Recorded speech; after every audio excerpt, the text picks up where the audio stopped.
മറ്റു ജീവികളിൽ നമുക്ക് കാണാൻ സാധിക്കുകയില്ല. മനുഷ്യരായ നമുക്ക് അല്ലാഹു സുബ്ഹാനഹു വ തആല ആ ഒരു കഴിവോട് കൂടെയുള്ള ഈ മഹത്തായ നിഅമത്ത് നൽകിയത് മനുഷ്യൻ ഇതര ജീവികൾക്ക് സമമായി ജീവിക്കാനല്ല, മറിച്ച് ആ ബുദ്ധി കൊണ്ട് ചിന്തിച്ച് ജീവിക്കേണ്ടുന്ന രൂപത്തിൽ ജീവിക്കാൻ വേണ്ടിയാണ്. ആ ബുദ്ധി ഉപയോഗപ്പെടുത്തി നാം ചിന്തിക്കുമ്പോൾ തന്നെ പ്രത്യേകിച്ച് ആ കൂട്ടത്തിൽപ്പെട്ട മുസ്ലിമീങ്ങളായ നമ്മൾ ലാ ഇലാഹ ഇല്ലല്ലാഹു മുഹമ്മദുർ റസൂലുള്ളാഹി പരിശുദ്ധമായ ഈ തൗഹീദിന്റെ വചനം അംഗീകരിക്കുന്ന ആരാധ്യനായി ലോകത്ത് അള്ളാഹു മാത്രമേ ഉള്ളൂ എന്നും അവന്റെ മുന്നിൽ മാത്രമേ ആരാധന അർപ്പിക്കുവാൻ പാടുള്ളൂ എന്നും മുഹമ്മദ് നബി സല്ലല്ലാഹു അലൈഹി വസല്ലം അവന്റെ അവസാനത്തെ പ്രവാചകനാണ് എന്നും വിശ്വസിക്കുന്ന നമ്മെ സംബന്ധിച്ചിടത്തോളം നമ്മുടെ ജീവിതം വളരെ വിലപ്പെട്ടതും ആ ജീവിതത്തിൽ ഒരുപാട് ബന്ധങ്ങളും ബാധ്യതകളും നിറവേറ്റാൻ നിയോഗിക്കപ്പെട്ടവരുമാണ് നാം എന്ന ബോധം നമ്മുടെ എല്ലാവരുടെയും മനസ്സിലുണ്ടാകണം. മനുഷ്യൻ ഒരു സമൂഹ ജീവിയാണ്. ആ സമൂഹ ജീവിയായ മനുഷ്യൻ പലരോടും ബാധ്യതപ്പെട്ടവരാണ്, പലരോടും ബന്ധപ്പെട്ടവരാണ്. അതുകൊണ്ട് തന്നെ ആ മനുഷ്യൻ ഞാൻ ആരോടൊക്കെ ഏതൊക്കെ ബന്ധങ്ങൾ സ്ഥാപിക്കണമെന്നും ആരോടൊക്കെ ഏതൊക്കെ ബാധ്യതകളും ബന്ധങ്ങളും നിറവേറ്റേണ്ടതെന്ന് എന്നും വ്യക്തമായി മനസ്സിലാക്കുകയും അത് നിറവേറ്റാൻ നാം പ്രതിജ്ഞാബദ്ധരുമായിരിക്കണം. എങ്കിൽ മാത്രമേ നാം അല്ലാഹുവിന് ഇഷ്ടപ്പെട്ട ഒരു അടിമയായി ജീവിച്ചവരായി തീരുകയുള്ളൂ. ലാ ഇലാഹ ഇല്ലല്ലാഹു മുഹമ്മദുർ റസൂലുള്ളാഹി എന്ന പരിശുദ്ധമായ തൗഹീദിനെ അംഗീകരിക്കുന്ന നമ്മെ സംബന്ധിച്ചിടത്തോളം ഒരു മുസ്ലിമായ മനുഷ്യൻ ഒന്നാമതായി ഏറ്റവും കൂടുതൽ ബന്ധപ്പെടുന്നത് ഇലാഹായ അല്ലാഹുവുമായിട്ടാണ്. എന്നെ സൃഷ്ടിച്ച് പരിപാലിക്കുന്നവർ, ലോകത്തെ മുഴുവൻ സൃഷ്ടിച്ച് പരിപാലിക്കുന്നവർ, ആവശ്യമായ വെള്ളവും ആവശ്യത്തിനുള്ള വെളിച്ചവും മനുഷ്യന്റെ ശ്വാസോച്ഛ്വാസത്തിന് ആവശ്യമായ ഊർജവും ഇതിന് ഈ രീതിയിലുള്ള എല്ലാ സംവിധാനങ്ങളും ക്രമീകരിച്ച് 5 നയാ പൈസ എന്നിൽ നിന്ന് പ്രതിപകാരം ചോദിക്കാതെ കയ്യും കണക്കുമില്ലാത്ത ഒരുപാട് അനുഗ്രഹങ്ങൾ ചെയ്തു തന്നവനാണ് എന്നെ സൃഷ്ടിച്ച് പരിപാലിക്കുന്ന റബ്ബ് എന്ന ബോധം ഒരു മുസ്ലിമായ അടിമയുടെ ഖൽബിൽ എപ്പോഴും ഉണ്ടാകണം. നമുക്ക് കയ്യും കണക്കുമില്ലാത്ത ഒരുപാട് ഉപകാരങ്ങൾ, എണ്ണിത്തീർക്കാൻ കഴിയാത്ത ഒരുപാട് ഉപകാരങ്ങൾ ശുദ്ധ ഖുർആൻ തന്നെ ആ ഭാഗത്തെ പഠിപ്പിച്ചു. ഇൻ തഉദ്ദു നിഅമതല്ലാഹി ലാ തുഹ്സുഹാ. ആ റബ്ബുൽ ഇസ്സത്ത് നമുക്ക് ചെയ്തു തന്ന അനുഗ്രഹങ്ങളെ എണ്ണിത്തിട്ടപ്പെടുത്താൻ ശ്രമിച്ചാൽ ഒരിക്കലും ക്ലിപ്തപ്പെടുത്താൻ കഴിയാത്ത രീതിയിലുള്ള കയ്യും കണക്കുമില്ലാത്ത അനുഗ്രഹങ്ങൾ അധിപനായ അല്ലാഹു സുബ്ഹാനഹു വ തആല ഓരോ മനുഷ്യന്റെയും വ്യക്തി ജീവിതത്തിൽ നൽകിയത് നമുക്ക് കാണാൻ വേണ്ടി സാധിക്കും. ഈ അനുഗ്രഹങ്ങളൊക്കെ നൽകിയത് ആരാണ്? അതിന്റെ പിന്നിൽ പ്രവർത്തിച്ച ഒരു ശക്തിയുണ്ട്. അവനാണ് അല്ലാഹു എന്ന് നാം വിശ്വസിക്കുന്ന ഇലാഹ്.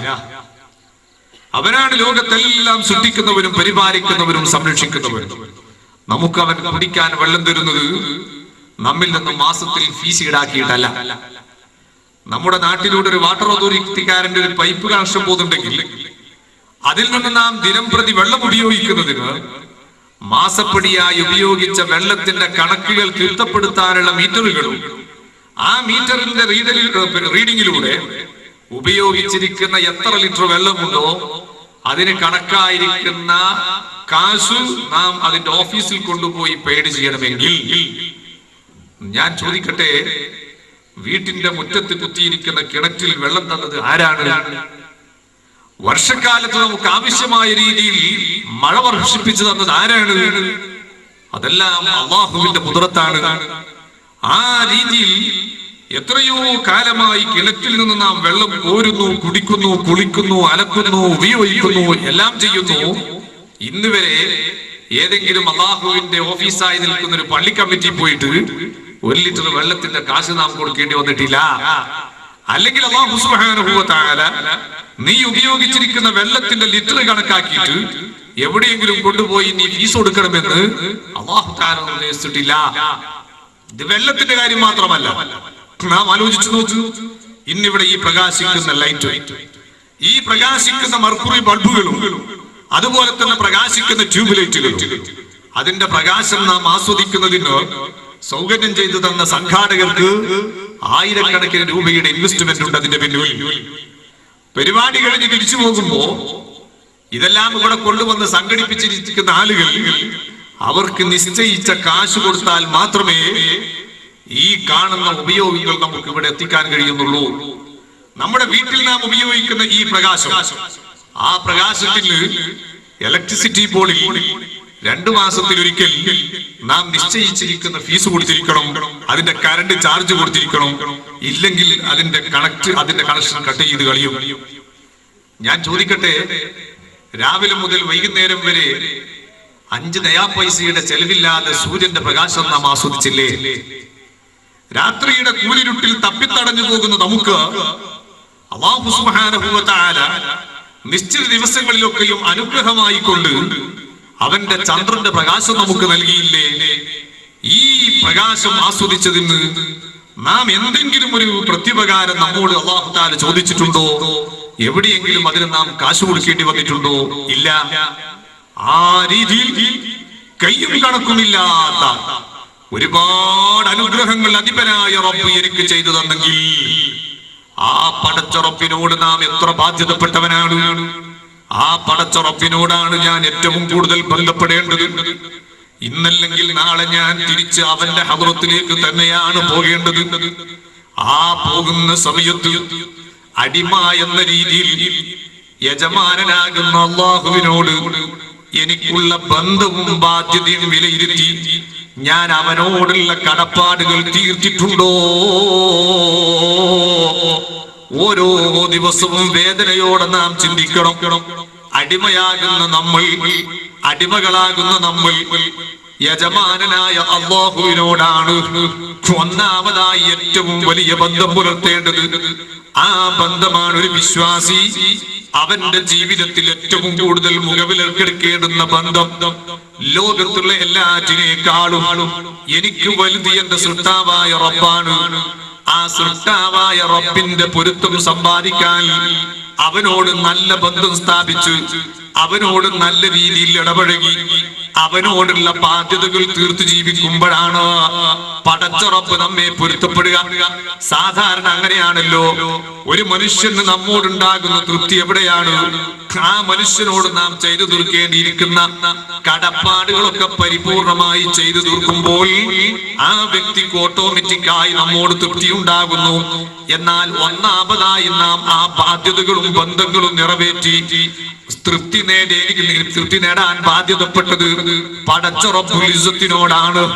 ആ പടച്ച റബ്ബുൽ ഇസ്സത്തിന്റെ തൃപ്തി നേടാൻ നാം അവനോടുള്ള ബന്ധം എന്താണ് എന്ന് വ്യക്തമായി പഠിക്കുകയും ആ പഠിച്ച ബന്ധമനുസരിച്ച് അവനോടുള്ള ബാധ്യതകൾ തീർത്താനും സാധിക്കണം. നമുക്ക് അല്ലാഹു നൽകിയിരിക്കുന്ന പേര് തന്നെ അബ്ദു എന്നാണ്, അടിമ എന്നാണ്. യജമാനനായ റബ്ബ് അവൻ സയ്യിദാണ്, യജമാനനാണ്. അതുകൊണ്ട് തന്നെ ഒരു അടിമയെ സംബന്ധിച്ചിടത്തോളം യജമാനനുമായുള്ള ബന്ധം എങ്ങനെയാണ്? ആ യജമാനൻ എന്തു പറഞ്ഞോ തിരിഞ്ഞും മറഞ്ഞും നോക്കാതെ അനുസരിക്കുക തന്നെ. അവൻ എന്ത് ചെയ്യണമെന്ന് നമ്മോട് നിർദ്ദേശിച്ചോ, ആ യജമാനൻ എന്ത് ചെയ്യണമെന്ന് നമ്മോട് നിഷ്കർഷിക്കുന്നു, അതങ്ങനെ തന്നെ ഏറ്റെടുത്തുകൊണ്ട് അതിന് മറ്റു പ്രശ്നങ്ങളും പ്രയാസങ്ങളും കാരണങ്ങളും കണ്ടെത്താതെ എന്റെ യജമാനന്റെ കൽപ്പനയാണ്, ആ കൽപ്പന ഞാൻ അംഗീകരിച്ചിട്ടില്ലെങ്കിൽ അടിമയാകുന്ന എന്നെ എന്തും ചെയ്യാൻ എന്റെ യജമാനൻ അവകാശമുണ്ടല്ലോ. അങ്ങനത്തെ യജമാനനായ റബ്ബ് എന്നെ എങ്ങാനും സൃഷ്ടിച്ചു പോയാൽ ആ ശിക്ഷ എനിക്ക് ഏറ്റെടുക്കാൻ സാധ്യമല്ല. ആ ഭീതി നമ്മുടെ കൽബിൽ കടന്നു വരുന്നു.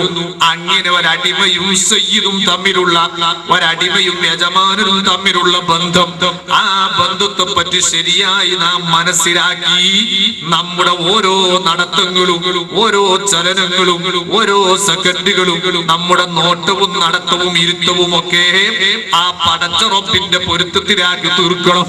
ഈ ബാധ്യത നിറവേറ്റാനാണ്, ഈ ബന്ധത്തെ പറ്റിയുള്ള ശരിയായ ബോധമുണ്ടായി ആ ബാധ്യത നിറവേറ്റാനാണ് ഒന്നാമതായി മുസ്ലിമായ മനുഷ്യൻ ശ്രമിക്കേണ്ടത്.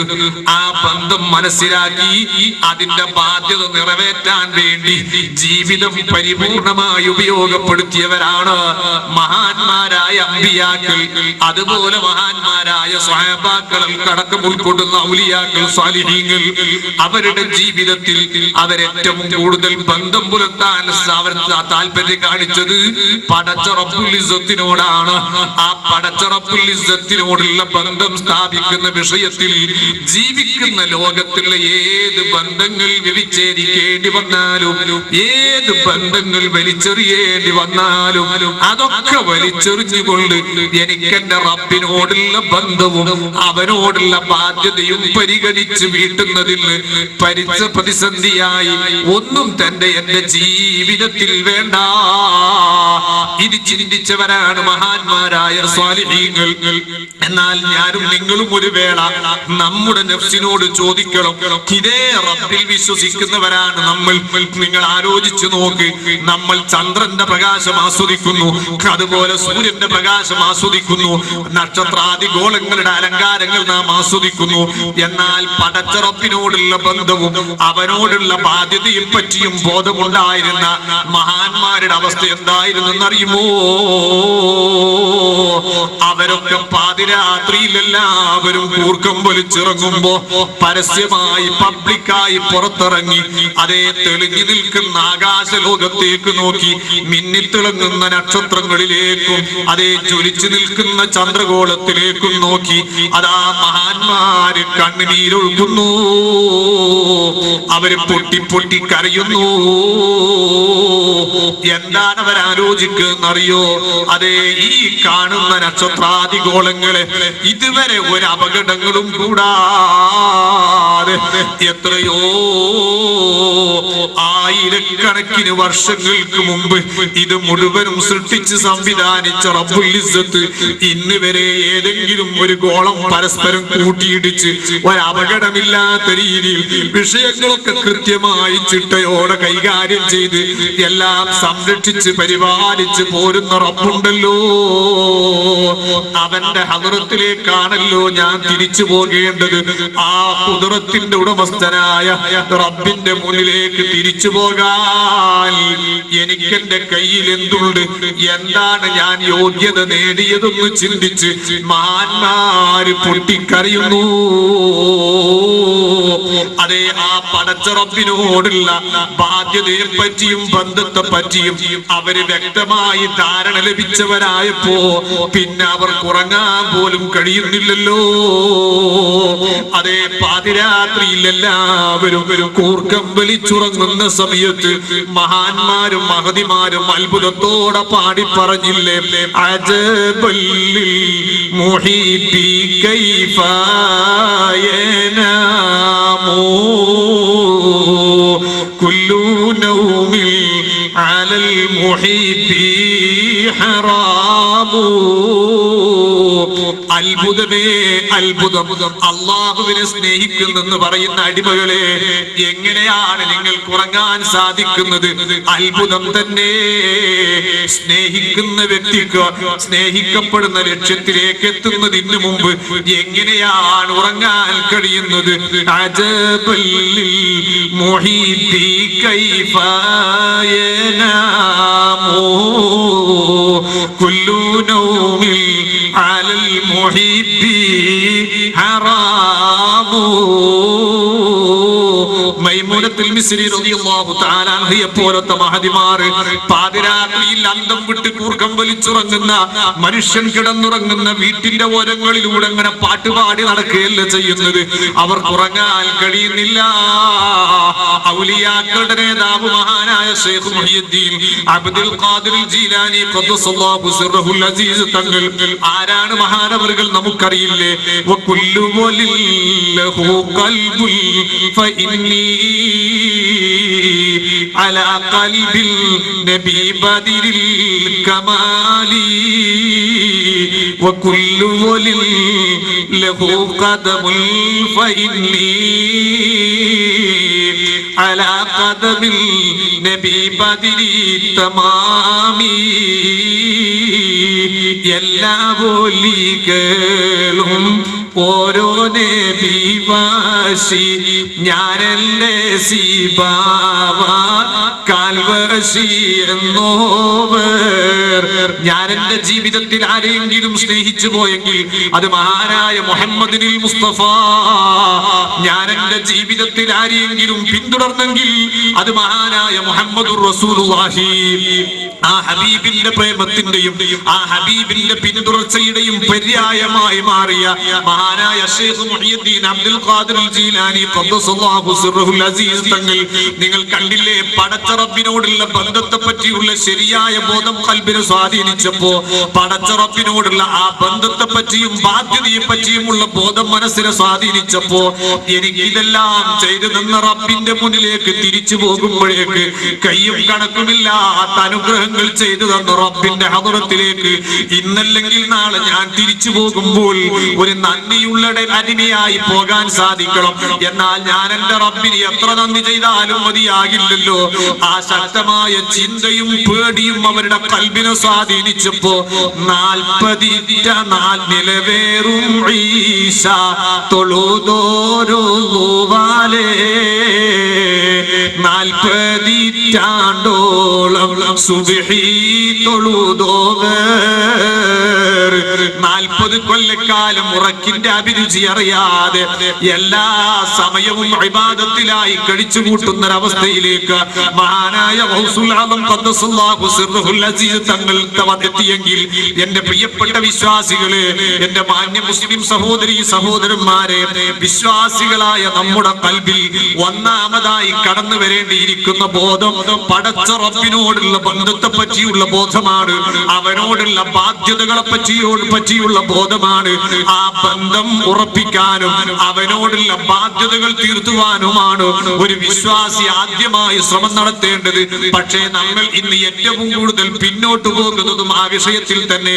എന്നാൽ രണ്ടാമതായി ഒരു മുസ്ലിമായ ഒരു മനുഷ്യൻ അവന്റെ ഏറ്റവും വലിയ ബന്ധം പുലർത്തേണ്ടത് ആരോടെന്നറിയുമോ? അതേ സയ്യിദുനാ മുഹമ്മദുർ റസൂലുള്ളാഹി. ഏത് മാനദണ്ഡം വെച്ച് ചിന്തിച്ചാലും ആ ഹബീബിനേക്കാൾ വലിയൊരു ബന്ധവും ബാധ്യതയും വിശ്വാസികൾക്ക് സമർപ്പിക്കാൻ മറ്റൊരാളെ കാണാൻ സാധ്യമല്ല.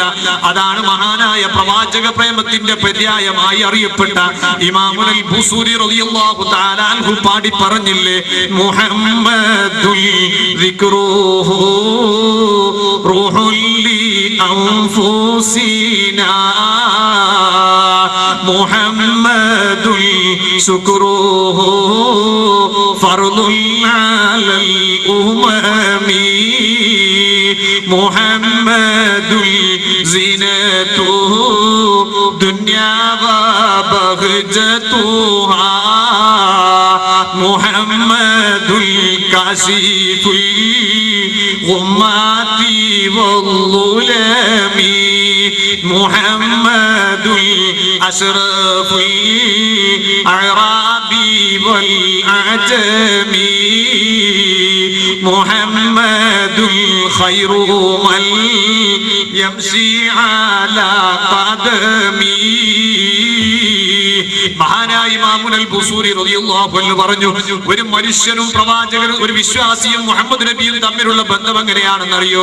ഒരു മനുഷ്യനും അവന്റെ ജീവനും തമ്മിൽ എങ്ങനെയാണോ ബന്ധപ്പെട്ട് കിടക്കുന്നത്, അതേക്കാളും വലിയ ബന്ധം ഒരു മനുഷ്യൻ ഹബീബായ റസൂലുള്ളാഹി തങ്ങളുമായി ആയിരിക്കണം. നിന്റെ ശരീരത്തിൽ എന്നും ജീവൻ നിലനിൽക്കണമെന്ന് നീ ആഗ്രഹിക്കുന്നുവെങ്കിൽ അതേ നിന്നിൽ എപ്പോഴും ഹബീബായ തങ്ങൾ ജീവിക്കണമെന്ന ഓർമ്മ നിനക്ക് വേണം. നിന്നിൽ നിന്ന് നിന്റെ ജീവൻ നഷ്ടപ്പെട്ടു പോകുന്നതിൽ എത്രത്തോളം പ്രയാസം നിനക്കുണ്ടോ, എന്നാൽ അതുപോലെ നിന്നിൽ നിന്ന് ഹബീബ് നിന്റെ കൽബിൽ നിന്ന് നഷ്ടപ്പെട്ടു പോകുന്നതിൽ നിനക്ക് ശക്തമായ ഭയമുണ്ടാകണം.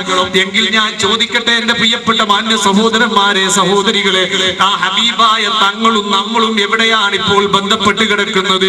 ആ ഹബീബിനോടുള്ള ബന്ധത്തിൽ നിന്ന് നാം പരിപൂർണമായി പിന്നോട്ട് പോയപ്പോ ആ ഹബീബ് നമ്മെ മറന്നു പോകുന്നു. ആ ഹബീബിനോടുള്ള ബന്ധം ആര് സ്ഥാപിച്ചിട്ടുണ്ടോ അവരോടുള്ള ബന്ധം ഹബീബ് തിരിച്ച് സ്ഥാപിച്ചിട്ടുണ്ട്. ആ ഹബീബിലൂടെ ലോകത്ത് എന്തൊക്കെ ഉപകാരങ്ങൾ പടച്ച റബ്ബ് ഉദ്ദേശിച്ചോ അത് മുഴുവനും അവിടത്തോട് ബന്ധം സ്ഥാപിച്ച ആളുകൾക്ക് ഈ മഹാനായ റസൂലുള്ളാഹി തങ്ങൾ ചെയ്തു കൊടുത്തിട്ടുമുണ്ട്. ജീവിതകാലത്തിൽ നബി സല്ലല്ലാഹു അലൈഹി വസല്ലമ തങ്ങളോട് ബന്ധം സ്ഥാപിച്ച സ്വഹാബത്ത്, അവർക്ക് മഹാനായ റസൂലുള്ളാഹി തങ്ങൾ എന്തൊക്കെ സഹായങ്ങൾ ചെയ്തു കൊടുത്തിട്ടുണ്ടോ അതേപോലെ തന്നെ ഹബീബിന്റെ വഫാത്തിന് ശേഷവും അവിടത്തോടുള്ള ബന്ധവും ബാധ്യതയും തീർക്കാൻ ആരൊക്കെ ശ്രമം നടത്തിയിട്ടുണ്ടോ അവർക്കൊക്കെയും അല്ലാഹുവിന്റെ റസൂൽ ആ സഹായം ചെയ്തു കൊടുത്തിട്ടുണ്ട്.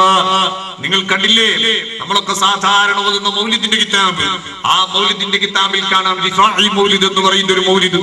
ആ റിഫാഇ മൗലിദിൽ മഹാനായ അഹ്മദുൽ കബീർ റിഫാഇ റളിയല്ലാഹു അൻഹുവിന്റെ സംഭവബഹുലമായ ഒരു ചരിത്രം എടുത്തു പറയുന്നില്ലേ? ഫിഹാലത്തിൽ ബുഅദിറൂ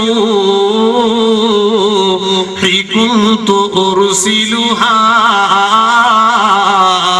തുഖബ്ബിലുൽ അർള അന്നി വഹിയ നായിബതി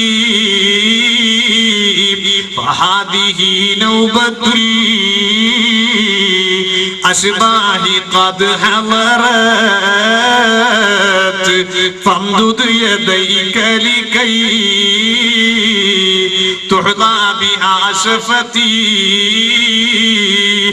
ഹബീബായ തങ്ങൾ അന്തി ഉറങ്ങുന്ന പരിശുദ്ധമായ റൗളാ ശരീഫിന്റെ അരികിൽ മദീന മുനവ്വറയിൽ ആ ഹബീബിന്റെ റൗളാ ശരീഫിന്റെ അടുക്കൽ മഹാനായ അഹ്മദുൽ കബീർ റിഫാഇ റളിയല്ലാഹു അൻഹു സിയാറത്തിന് വേണ്ടി ചെന്നപ്പോ അവിടെ നിന്ന് പൊട്ടി പൊട്ടി കരഞ്ഞുകൊണ്ട് പറയുന്നു, ഓ ഹബീബായ തങ്ങളെ, ഫിഹാലത്തിൽ ബുഅദിറൂ ഹി കുന്തു ഉർസിലുഹാ തുഖബ്ബിലുൽ അർള അന്നി വഹിയ നായിബതി. ഹബീബായ നബിയേ, ഞാൻ എത്രയോ അകലങ്ങളിൽ ജീവിക്കുന്ന സമയത്ത് ഞാൻ എന്റെ ജീവിതം പരിപൂർണമായി സമർപ്പിച്ചത് അങ്ങക്ക് വേണ്ടിയാണ്, അവിടത്തോടുള്ള ബന്ധവും സ്നേഹവും സ്ഥാപിക്കാൻ വേണ്ടിയാണ്. ആ സമയത്ത് എനിക്ക് ഈ പുണ്യഭൂമിയിലേക്ക് എത്തിപ്പെടാൻ കഴിയാതെ ബുദ്ധിമുട്ടിയപ്പോ ഞാൻ എന്റെ ആത്മാവിനെ ഈ വിശുദ്ധ ഭൂമിയിലേക്ക് അയച്ചിട്ട് ഈ പുണ്യഭൂമി ചുംബിച്ച് വരാറുണ്ടായിരുന്നു നബിയേ. ഫഹാദിഹി നൗബത്തുൽ അശ്ബാഹി ഖദ് ഹളറത് ഫംദുദ് യദൈക ലികൈ തുഹ്ളാ ബിഹാ ശഫതി. അങ്ങയുടെ മഹബത്തിന് വേണ്ടി, അങ്ങയോടുള്ള ബന്ധം സ്ഥാപിക്കാൻ വേണ്ടി മാത്രം ജീവിതം പരിപൂർണമായി സമർപ്പിച്ച അഹ്മദ് സ്വന്തം ശരീരത്തോട് അങ്ങയുടെ ഹദറത്തിലേക്ക് വന്നിട്ടുണ്ട്. എനിക്ക് വലിയൊരു ആഗ്രഹമുണ്ട് നബിയെ, മറ്റൊന്നുമല്ല, ജീവിതകാലത്ത് അങ്ങയുടെ പവിത്രമായ മുഖമൊന്ന് കാണാൻ എനിക്ക് കഴിഞ്ഞിട്ടില്ല, അവിടത്തെ കരങ്ങളൊന്ന് ചുംബിക്കാൻ കഴിഞ്ഞിട്ടില്ല. പക്ഷേ അങ്ങക്ക് വേണ്ടി ജീവിച്ച അഹ്മദിന്റെ ആഗ്രഹം ഫംദുദ് യദൈക ലികൈ തുഹ്ളാ ബിഹാ ശഫതി. അവിടത്തെ ബർക്കത്തുള്ള രണ്ട് കൈയും ഒന്ന് പുറത്തോട്ട് തരുമോ നബിയേ? ഞാനൊന്ന് ചുംബിക്കട്ടെ നബിയേ. അഹ്മദുൽ കബീർ ദിഫാഇ റളിയല്ലാഹു അൻഹു അതേ പറഞ്ഞങ്ങ് തീർക്കേണ്ട താമസം അല്ലാഹുവിന്റെ റസൂൽ കിടക്കുന്ന ഖബർ ശരീഫ് അതാ മധ്യത്തിലൂടെ പിളരുന്നു. ഹബീബായ തങ്ങളുടെ രണ്ട് കൈയും പുറത്തോട്ട് വരുന്നു. അഹ്മദുൽ കബീർ ദിഫാഇ റളിയല്ലാഹു അൻഹു ആ രണ്ട് കൈകളും പിടിച്ച് ചുംബിക്കുന്നു. മതി വരുവോളം ചുംബിച്ചു ഹബീബായ തങ്ങളുടെ കൈ വിട്ടുകൊടുക്കുന്നു. അല്ലാഹുവിന്റെ റസൂലിന്റെ കൈ ആ ഖബർ ശരീഫിലേക്ക് തന്നെ താഴ്ന്നു പോകുന്നു. റസൂലുള്ളാഹിയുടെ ഖബർ ശരീഫ് ആ പവിത്രമായ ഖബറിന്റെ മുറിവ് അങ്ങനെ തന്നെ മൂടിപ്പോകുന്നു.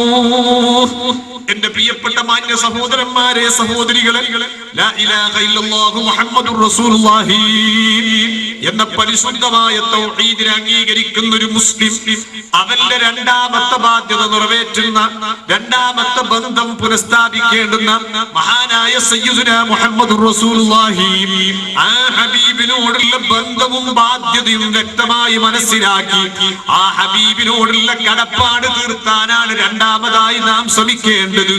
എങ്കിൽ ആ ഹബീബിനോട് നമുക്ക് നേടാൻ പറ്റിയതൊക്കെ നേടാൻ കഴിയും. ആ ഹബീബിനോട് നമുക്ക് എവിടെയാണ് ഇന്ന് ബന്ധമുള്ളത്? ആ ഹബീബിനോടുള്ള കടപ്പാട് എവിടെയാണെന്നാണ് ഞാനും നിങ്ങളും തീർക്കുന്നത്. ഞാൻ ഒരൊറ്റ കാര്യം ചോദിക്കട്ടെ. മാസത്തിൽ ഒരു ദിവസം നമ്മുടെ പള്ളിയിൽ ആ ഹബീബിന്റെ പേരിലുള്ള സ്വലാത്ത് നടക്കുമ്പോ ഈ മഹല്ലത്തിൽപ്പെട്ട എത്ര മുഅ്മിനീങ്ങൾക്ക് നിർബന്ധമുണ്ട് ആ സ്വലാത്തിൽ പങ്കെടുക്കണമെന്ന നിർബന്ധ ബുദ്ധി എത്ര പേര് കാണിക്കുന്നുണ്ട്? എത്ര ചെറുപ്പക്കാര് കാണിക്കുന്നുണ്ടോ? എത്ര കാരണവന്മാര് കാണിക്കുന്നുണ്ട്? ആ സമയത്തൊക്കെ പീഡികക്കോലായിരുന്നിട്ട് വെറുതെ ഫിത്നയും മുഗീബത്തും നമീമത്തും പറഞ്ഞ് ഒന്നുമില്ലെങ്കിൽ വെറുതെ ഇരുന്ന് വിലപ്പെട്ട ആയുസ് നശിപ്പിക്കുകയല്ലേ മോനെ ചെയ്യുന്നത്? ആ ഹബീബിനോടുള്ള ബന്ധം സ്ഥാപിക്കാനുള്ള ഏറ്റവും വലിയ ഒന്നാമത്തെ മാർഗം തന്നെ എന്താണ്? ആ ഹബീബ് പഠിപ്പിച്ചത് അസ്സലാത്തു അലൽ നബി സ്വല്ലല്ലാഹു അലൈഹി വസല്ലം. ആ ഹബീബിന്റെ പേരിൽ സ്വലാത്ത് ചൊല്ലലാണ്. എല്ലാ ദിവസവും ആ ഹബീബിന്റെ പേരിൽ കൃത്യമായി സ്വലാത്ത് ചൊല്ലുന്ന ഒരു ആദത്ത് നമുക്കുണ്ടാകണം. എന്നാൽ മാസത്തിൽ ഒരു ദിവസം നിർബന്ധമായും ഒരു മുടക്കവുമില്ലാതെ ആ സ്വലാത്തിൽ പങ്കെടുക്കാനുള്ളൊരു നിർബന്ധ ബുദ്ധിയും നമുക്കുണ്ടാകണം. അല്ലാതെ പേരിനൊരു സ്വലാത്ത് പള്ളിയിൽ ആരോ 4-5 മനുഷ്യന്മാരിരുന്നിട്ട് ഇങ്ങനെ ഒരു ആചാരപടി പോലെ ചൊല്ലി തീർക്കുക, എന്നിട്ട് ബാക്കിയുള്ളവരൊക്കെ അതിന്റെ ആനുകൂല്യം പറ്റുക. ഈ പരിപാടി നിർത്തണം കേട്ടോ. എന്നിട്ട് നമ്മുടെ നാട്ടിൽ സ്വലാത്ത് നടക്കുന്ന ദിവസം അത് നമ്മുടെ മെമ്മറിയിൽ എപ്പോഴും ഓർമ്മയുണ്ടാകണം. എല്ലാവരും തീരുമാനിക്കുക, ഞാൻ എന്റെ ജീവിതത്തിലുള്ള മാസത്തിന് ഒരു ദിവസം ആ ഹബീബിന്റെ പേരിൽ വേണ്ടി ഞാൻ മാറ്റിവെക്കുന്നു. അന്നത്തെ രാത്രി എനിക്ക് കച്ചവടം വേണ്ട, അന്നത്തെ രാത്രി എനിക്ക് എന്റെ കുടുംബത്തിന്റെ പ്രശ്നം വേണ്ട, അന്നത്തെ രാത്രിയിൽ കല്യാണവും വേണ്ട, അന്നത്തെ രാത്രിയിൽ സൽക്കാരവും വേണ്ട, അന്നത്തെ രാത്രി ഞാൻ ആ ഹബീബിന്റെ സ്വലാത്തിന് വേണ്ടി തന്നെ വിനിയോഗിക്കുമെന്ന് ഉറച്ച് തീരുമാനിക്കുമോ? എങ്കിൽ ആ ഹബീബിനോട് നമുക്ക് ബന്ധപ്പെടാൻ കഴിയും, അവിടത്തോടുള്ള ബാധ്യത നമുക്ക് തീർക്കാൻ കഴിയും. എന്നാലോ ആ സ്വലാത്തിലൂടെ ബന്ധം സ്ഥാപിച്ചൊരനിയായി ദുനിയാവിൽ ബുദ്ധിമുട്ടുന്നത് മദീനയിൽ കിടന്ന് റസൂലുള്ളാഹിക്ക് കണ്ട് സഹിക്കാൻ സാധ്യമല്ല. ആഖിറത്തിൽ ബുദ്ധിമുട്ടുന്നതും ആ ഹബീബിന് കണ്ട് സഹിക്കാൻ സാധ്യമല്ല. എല്ലാ പ്രശ്നങ്ങൾക്കും അപ്പോൾ തന്നെ മുഹമ്മദ് മുസ്തഫ സ്വല്ലല്ലാഹു അലൈഹി വസല്ലമ തങ്ങൾ വ്യക്തമായ പരിഹാരം നമുക്ക് കാണിച്ചു തരും. ആ ഹബീബിന്റെ യഥാർത്ഥ മുഹിബ്ബുകളിലും അവിടുത്തെ ആശിഖീങ്ങളിലും അല്ലാഹു നമ്മെ എല്ലാവരെയും ഉൾപ്പെടുത്തട്ടെ. ഞാൻ പറഞ്ഞു വന്നത് രണ്ടാമത്തെ ബന്ധം വിശ്വാസിക്ക് മുഹമ്മദ് നബിയുമായിട്ടാണ്. ആ മുഹമ്മദ് നബിയോടുള്ള ബന്ധം ഒരു മനുഷ്യനും ജീവനും തമ്മിലുള്ള ബന്ധം എങ്ങനെയാണോ അതുപോലത്തെ ബന്ധമായിരിക്കണം നമുക്കുണ്ടാകേണ്ടത്. നമ്മുടെ ജീവനെതിരെ ആരെങ്കിലും ഒരു അപകട ഭീഷണി മുഴക്കിയാൽ അവനോട് എന്തെന്നില്ലാത്ത ശത്രുതയും വെറുപ്പും നമുക്ക് തോന്നുന്നെങ്കിൽ നമ്മുടെ ഹബീബിനെതിരെ ആരെങ്കിലും വല്ല അപശബ്ദവും മുഴക്കിയാൽ അവനെ അതേ കണ്ണോടെ നമുക്ക് കാണാൻ കഴിയണം. എന്റെ ജീവനെ അപായപ്പെടുത്താൻ ശ്രമിച്ചവനെ ഏത് സമയത്തും ശത്രുവാണെന്ന ബോധം ബോധത്തോടെയാണ് കാണുന്നതെങ്കിൽ, ആ ഹബീബിനെ അപമാനിക്കാൻ ആരെങ്കിലും ശ്രമിക്കുന്നുവെങ്കിൽ, ആ ഹബീബിനെ അപകീർത്തിപ്പെടുത്താൻ ആരെങ്കിലും ശ്രമിക്കുന്നുവെങ്കിൽ, അതേ അവനോടും അതുപോലത്തെ വെറുപ്പ് നമുക്കുണ്ടാകണം. മുഹമ്മദുർ റസൂലുള്ളാഹി സാധാരണക്കാരനാണെന്ന് പറഞ്ഞ്, മുഹമ്മദ് നബി തെറ്റ് ചെയ്ത മനുഷ്യനാണെന്ന് പറഞ്ഞ്, മുഹമ്മദ് നബി ഒരു പോസ്റ്റ്മാന്റെ സ്ഥാനത്താണെന്ന് പറഞ്ഞ്, മുഹമ്മദ് നബിയുടെ പ്രവർത്തനം ദീനിൽ തെളിവല്ലെന്ന് പറഞ്ഞ്, മുഹമ്മദ് നബിയെ ഓർക്കുന്നത് നാൽക്കാലികളെ ഓർക്കുന്നതിന് സമമാണെന്ന് പറഞ്ഞ്, ഹബീബായ തങ്ങളോടുള്ള ബഹുമാനം നശിപ്പിക്കുന്ന, അവിടത്തെ ഇൻസൾട്ട് ചെയ്യാൻ ശ്രമിക്കുന്ന ഒരുപാട് ചിന്താഗതിക്കാർ ഈ സമുദായത്തിന്റെ പേരിൽ വളർന്നു വരുന്നുണ്ട്. ഒരു ഭാഗത്ത് മുജാഹിദ് എന്ന് പറഞ്ഞിട്ടും, മറുഭാഗത്ത് ജമാഅത്ത് ഇസ്ലാമിയും, മറ്റൊരു ഭാഗത്ത് തബ്ലീഗ് ജമാഅത്തും, ഇങ്ങനെ ഈ രീതിയിലുള്ള നൂലാമാലകളൊക്കെ ഹബീബായ തങ്ങളെ അപകീർത്തിപ്പെടുത്താൻ ശ്രമിക്കുമ്പോ നമുക്ക് നമ്മുടെ ജീവന് സമാനമായ സ്നേഹം ആ മുഹമ്മദ് നബി സ്വല്ലല്ലാഹു അലൈഹി വസല്ലമ തങ്ങളോടുണ്ടെങ്കിൽ, അതേ ആ ഹബീബിനെ ഈ രീതിയിൽ അപകീർത്തിപ്പെടുത്തുന്ന ഇത്തരക്കാരോട് നമുക്ക് അനുസരിക്കാൻ കഴിയില്ല. അത്തരക്കാരോട് നമുക്ക് അനുകമ്പ വെച്ച് പുലർത്താൻ സാധ്യമല്ല. അത്തരക്കാരോട് നല്ല ബന്ധം സ്ഥാപിക്കാൻ സാധ്യമല്ല. നമുക്കെതിരെ കൊലഭീഷണി മുഴക്കിയിരിക്കുന്ന ഒരു മനുഷ്യൻ, ആ മനുഷ്യനെ പിറ്റേന്ന് രാവിലെ കണ്ടാൽ നല്ല ചിരിച്ചിട്ട് അസ്സലാമു അലൈക്കും, എന്തെല്ലാം മോനെ നീ ഇന്നലെ എന്നെ കൊല്ലാൻ നോക്കിയല്ലേ, അല്ലാഹു തആല എനിക്ക് സലാമത്ത് തരട്ടെ എന്ന് പറയോ ആരെങ്കിലും? ബുദ്ധിയുള്ളൂ പറയൂല. അങ്ങനെ സലാം പറയാത്തത് വലിയ കുറ്റമായിട്ട് ആരെങ്കിലും എടുത്തു പറയോ? ഇല്ല. എങ്കിൽ ഞാൻ ചോദിക്കട്ടെ, അല്ലാഹുവിന്റെ റസൂൽ സാധാരണക്കാരനാണെന്ന് എഴുതി വെച്ച ഹബീബായ നബി സല്ലല്ലാഹു അലൈഹി വസല്ലമ തങ്ങളെ തഹിയ്യാത്ത് ഓതുന്ന സമയത്ത് ഓർക്കുന്നത് നാൽക്കാലിക ഓർക്കുന്നതിന് സമമാണെന്ന് എഴുതി വെച്ച മുഹമ്മദ് നബി സല്ലല്ലാഹു അലൈഹി വസല്ലമ തങ്ങളുടെ പ്രവർത്തനം ദീനിൽ തെളിവല്ലെന്ന് എഴുതി വെച്ച പ്രവാചകന്റെ വിരോധികളോടൊരു സലാം പറയരുത് എന്ന് പറയുമ്പോഴത്തേക്ക് എന്തൊക്കെയാ ഒച്ചപ്പാട് കുലുമാല് അല്ലേ? ആരോടാണ് മോനെ ബന്ധം? ആർക്കാരോടാണ് ഈ ബന്ധം സ്ഥാപിക്കാൻ കഴിഞ്ഞത്? സ്വന്തം ശരീരത്തിനെതിരെ വധഭീഷണി മുഴക്കിയ മനുഷ്യൻ, സ്വന്തം ശരീരത്തിനെതിരെ അപകട ഭീഷണി മുഴക്കിയ ഒരു മനുഷ്യൻ, പിറ്റേന്ന് രാവിലെ കണ്ടാൽ അവനെ കുറുക്കനെ നോക്കുന്ന കണ്ണോട് നോക്കുന്നു, പ്രശ്നമില്ല. അവരോട് സലാം പറയാൻ മനസ്സ് തോന്നുന്നില്ല. ആരും കുറ്റം പറയുന്നില്ല, എതിർപ്പ് പറയുന്നില്ല. എല്ലാവരും പറയുന്ന ന്യായമെന്തേ? ഓനെ കൊല്ലാൻ നോക്കിയവനല്ലേ, എങ്ങനെയാ ഒരു മനുഷ്യനായി പറഞ്ഞു ഓനോട് സലാം പറയാൻ കഴിയുക? എന്നാൽ നമ്മുടെ ജീവനേക്കാൾ അപ്പുറം സ്നേഹിക്കുകയും ആ ജീവനേക്കാൾ അപ്പുറം ബന്ധം പുലർത്തുകയും ചെയ്യേണ്ടുന്ന ഹബീബായ മുഹമ്മദുർ റസൂലുള്ളാഹി, അവിടത്തെ സാധാരണ മനുഷ്യനാണെന്ന് എഴുതി വെച്ച, അവിടുന്ന് തെറ്റുകാരനാണെന്ന് എഴുതി വെച്ച മുജാഹിദുകാരനോട് സലാം പറയാൻ ഒരു പ്രവാചക പ്രേമിക്ക് സാധ്യമല്ല. മുഹമ്മദ് നബിയുടെ പ്രവർത്തനം ദീനിൽ തെളിവല്ലെന്ന് എഴുതി വെച്ച ഒരു ജമാഅത്തെ ഇസ്ലാമിക്കാരനോട് സലാം പറയാൻ ഒരു പ്രവാചക പ്രേമിക്ക് സാധ്യമല്ല. മുഹമ്മദുർ റസൂലുള്ളാഹി തങ്ങളെ ഓർക്കുന്നത് നാൽക്കാലികളെ ഓർക്കുന്നതിന് സമമാണെന്ന് വാദിക്കുന്ന തബ്ലീഗ് ജമാഅത്തുകാരൻ അവരോട് സലാം പറഞ്ഞു ബന്ധപ്പെടാൻ ഒരു പ്രവാചക പ്രേമിക്ക് സാധ്യമല്ല. എന്റെ മാന്യ സഹോദരന്മാരെ, സഹോദരികളെ, ആ ഹബീബായ തങ്ങളോടുള്ള ബന്ധം നന്നായി സ്ഥാപിക്കണം. ആ ബന്ധത്തിന് കടുപ്പം കൂട്ടണം. ആ ഹബീബിനോട് നന്നായി ബന്ധപ്പെടാൻ സാധിക്കണം. പടച്ച റബ്ബിനോടുള്ള ബന്ധം സ്ഥാപിക്കാൻ സാധിക്കണം. ഹബീബായ തങ്ങൾ പഠിപ്പിച്ചല്ലോ, നാം അല്ലാഹുവിനോട് ഒരു ചാൺ അടുത്ത് ബന്ധം സ്ഥാപിക്കാൻ ശ്രമിച്ചാൽ പടച്ച റബ്ബ് നമ്മോട് ഒരു മുഴം ഇങ്ങോട്ട് ബന്ധം സ്ഥാപിക്കാൻ ശ്രമിക്കും. നാം ആ പടച്ച റബ്ബിലേക്ക് ഒരു മുഴം ബന്ധം സ്ഥാപിക്കാൻ ശ്രമിച്ചാൽ പടച്ച റബ്ബ് നമ്മിലേക്ക് ഒരു മാറെടുക്കാൻ ശ്രമിക്കും. നാം ആ പടച്ച റബ്ബിലേക്ക് നടന്നെടുത്താൽ പടച്ച റബ്ബ് നമ്മിലേക്ക് കൂടിയെടുക്കും. എന്ന് പറഞ്ഞാൽ നമ്മൾ അങ്ങോട്ട് എത്ര കണ്ട് ബന്ധം സ്ഥാപിക്കാൻ ശ്രമിക്കുന്നു, അതിനേക്കാൾ ഇരട്ടിക്കിരട്ടി സ്പീഡിൽ പടച്ച റബ്ബ് നമ്മളോട് തിരിച്ച് ബന്ധം സ്ഥാപിക്കാൻ, ഇങ്ങോട്ട് ബന്ധം സ്ഥാപിക്കാൻ ശ്രമിക്കും. അതുപോലെ തന്നെയാണ് മുഹമ്മദ് നബി സല്ലല്ലാഹു അലൈഹി വസല്ലമ തങ്ങളും ആ രണ്ടാമത്തെ ബന്ധവും സ്ഥാപിക്കണം. ഇനി ഞാൻ ഓർമ്മപ്പെടുത്തട്ടെ, ഒരു മനുഷ്യനെ സംബന്ധിച്ചിടത്തോളം അവന്റെ ജീവിതത്തിൽ ഏറ്റവും കൂടുതൽ ശ്രദ്ധിക്കേണ്ടുന്ന ഒരു ബന്ധമാണ് കുടുംബ ബന്ധം. ഒരു മനുഷ്യൻ അവന്റെ ജീവിതത്തിൽ ഏറ്റവും കൂടുതൽ ശ്രദ്ധിക്കേണ്ടിയിരിക്കുന്ന ഒരു ബന്ധമാണ് കുടുംബ ബന്ധം. മഹാനായ അഷ്റഫുൽ ഖൽഖ് സല്ലല്ലാഹു അലൈഹി വസല്ലമ തങ്ങൾ പഠിപ്പിച്ച ഒരു ഹദീസിൽ കാണാം, ഓരോ ദിവസവും കുടുംബ ബന്ധം പടച്ച റബ്ബിനോട് ഇങ്ങനെ ദുആ ചെയ്യുകയാണ്. പോയി മൻ വസലനീ വസലഹുല്ലാഹ് വമൻ ഖതഅനീ ഖതഅഹുല്ലാഹ്. എന്നെ ആരാണോ പടച്ചോനെ ഈ കുടുംബബന്ധമാകുന്ന എന്നെ ആരാണ് ചേർത്തുന്നത് അവനെ നിന്നിലേക്ക് നീ അടുപ്പിക്കണേ റഹ്മാനെ. എന്നെ ആരാണോ മുറിച്ചു കളയുന്നത് അവനിക്ക് നിന്നോടുള്ള ബന്ധം നീ മുറിച്ചു കളയണേ അല്ലാഹ്.